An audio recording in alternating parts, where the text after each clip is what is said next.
1 থেকে 2 পিস খেলে একদম পেট ভরে যাবে। আসসালামু আলাইকুম বন্ধুরা, কেমন আছেন আপনারা সবাই? আশা করি সবাই ভালো আছেন, আমিও ভালো আছি। আজকে আমি আপনাদেরকে করে দেখাবো খুবই সহজ সন্ধ্যার নাস্তার জন্য ব্রেড পকোড়া বানিয়ে দেখাবো। খুবই সহজ একটা রেসিপি। তো চলুন শুরু করছি আজকের ব্রেড পকোড়া বানানোর রেসিপি। এজন্য আমি এখানে নিয়ে নিচ্ছি 1 কাপ পরিমাণ বেসন। এখন বেসনের সাথে দিয়ে দিচ্ছি এখানে হাফ টেবিল চামচ পরিমাণ হলুদ গুঁড়ো, হাফ টেবিল চামচ পরিমাণ দিয়ে দিচ্ছি লাল মরিচের গুঁড়ো, আর দিয়ে দিচ্ছি বেকিং পাউডার হাফ টেবিল চামচ, দিয়ে দিচ্ছি পরিমাণ মতো লবণ, ধনিয়া গুঁড়া দিয়ে দিচ্ছি হাফ টেবিল চামচ, জিরা গুঁড়া দিয়ে দিচ্ছি হাফ টেবিল চামচ। এই সব উপকরণগুলো দেওয়ার পরে এটাকে মিশিয়ে নিচ্ছি।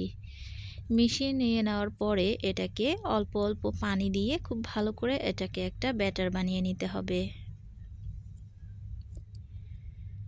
এখানে আমি অল্প অল্প করে পানি দিয়ে এই ব্যাটারটা বানিয়ে নিব।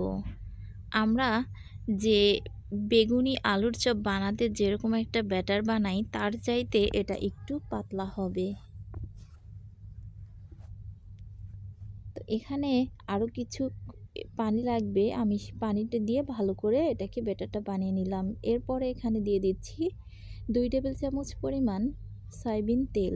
তো তেলটা দিয়েও খুব ভালো করে এভাবে ফেটিয়ে নিতে হবে, ভালো করে মাখিয়ে নিতে হবে। এরপরে যখন মাখা হয়ে যাবে এটাকে রেখে দিচ্ছি। এরপরে একটা ফ্রাই প্যান দিয়ে দিয়েছি চুলায়, দিয়ে দেওয়ার পরে 2 টেবিল চামচ পরিমাণ তেল দিয়ে দিয়েছি, আর দিয়ে দিচ্ছি হাফ টেবিল চামচ আস্ত জিরা। তো আস্ত জিরাটা দেওয়ার পরে এখানে আমি দিয়ে দিচ্ছি 2 টেবিল চামচ পরিমাণ কাঁচা মরিচ কুচি। তো ঝালটা আপনারা আপনাদের পরিমাণ অনুযায়ী দিয়ে নিতে পারেন কম বেশি করে।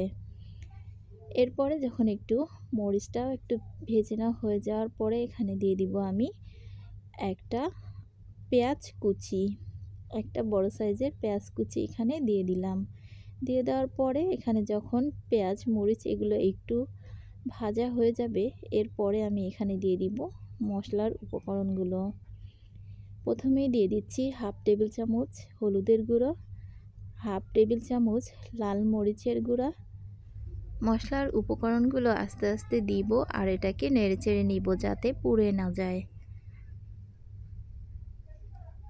যখন দেখা যাবে যে এখানে একদম শুকিয়ে গেছে এরপরে এখানে আমি সব মশলার উপকরণ দিয়ে এখানে হালকা পরিমাণ পানি দিয়ে দিব।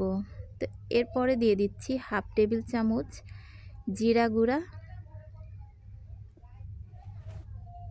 এরপরে দিয়ে দিচ্ছি পরিমাণ মতো লবণ।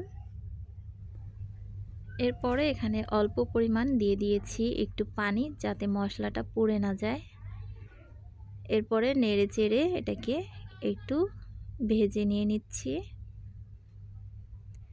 এরপরে এখানে আমি দুটো আলু গ্রেট করে রেখে দিয়েছি, সেই আলুর সাথে এখন মশলাগুলো মিক্স করে এটাকে কিছুক্ষণ রান্না করে নিব।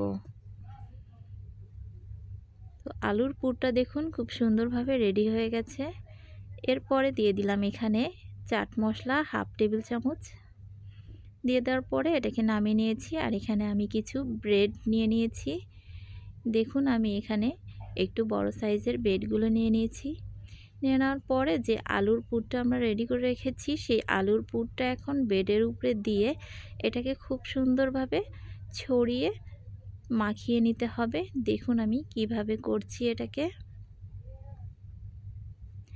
আপনারা চাইলে হাত দিয়ে করতে পারেন, আমি চামচ দিয়ে করছি। এখানে হাত দিয়েও করা যাবে। এরপরে যখন লাগিয়ে নেওয়া হয়ে যাবে পুরটা, এরপরে আরেকটি করে ব্রেড উপরে দিয়ে চেপে দিতে হবে। চেপে দেওয়ার পরে আমি এভাবে করে কোনাচি করে এখানে কেটে নিয়ে নিচ্ছি। এতে খুব সুন্দর একটা শেপ চলে আসবে আর দেখতেও অনেক সুন্দর লাগবে। ভিতরে পুর ভরা একটি পকোড়া, এটা খেতে যে কতটা মজার তো আপনারা না খেলে বুঝতেই পারবেন না। এরপরে এভাবে করে আমি সবগুলো বানিয়ে নিচ্ছি। এরপরে আমি কড়াই বসিয়ে দিয়েছি, কড়াইতে তেল দিয়ে দিয়েছি, তেল গরম হয়ে গেছে আর একটি একটি করে পকোড়া আমি বেসনে চুবিয়ে ছেড়ে দিচ্ছি তেলের ভিতরে। এটা খুব বেশি সময় লাগবে না ভাজতে, কম সময়ে এটা ভাজা হয়ে যাবে। এরপরে এভাবে উল্টে পাল্টে এটাকে ভেজে নিয়ে নিতে হবে। আশা করি আজকের এই সহজ রেসিপিটা আপনাদের কাছে ভালো লেগেছে। ভালো লাগলে অবশ্যই লাইক, কমেন্ট, শেয়ার করবেন আর আমার চ্যানেলটা অবশ্যই সাবস্ক্রাইব করবেন। আমি দেখিয়ে দিচ্ছি কিভাবে ব্রেডটা চুবিয়ে তারপরে ভাজবেন। প্রথমে এভাবে করে কোণাগুলো বেসনের ভিতরে চুবিয়ে নিতে হবে। নেওয়ার পরে পুরোটা এভাবে চুবিয়ে নিয়ে এরপরে তেলের ভিতরে ছেড়ে দিতে হবে। এভাবে করে আমি সবগুলো ব্রেড পকোড়া ভেজে নিয়ে নিচ্ছি। খুব বেশি সময় লাগে না, অনেক তাড়াতাড়ি আর ঘরোয়া উপকরণ দিয়েই এই ব্রেড পকোড়াটা বানিয়ে নেওয়া যায়। তো আমার সবগুলো ভেজে নেওয়া হয়ে গেছে, দেখুন পরিবেশন করে দেখাচ্ছি। মাশাআল্লাহ, কালারটা কিন্তু অনেক সুন্দর হয়েছে। আলহামদুলিল্লাহ, খেতেও অনেক ভালো লাগবে।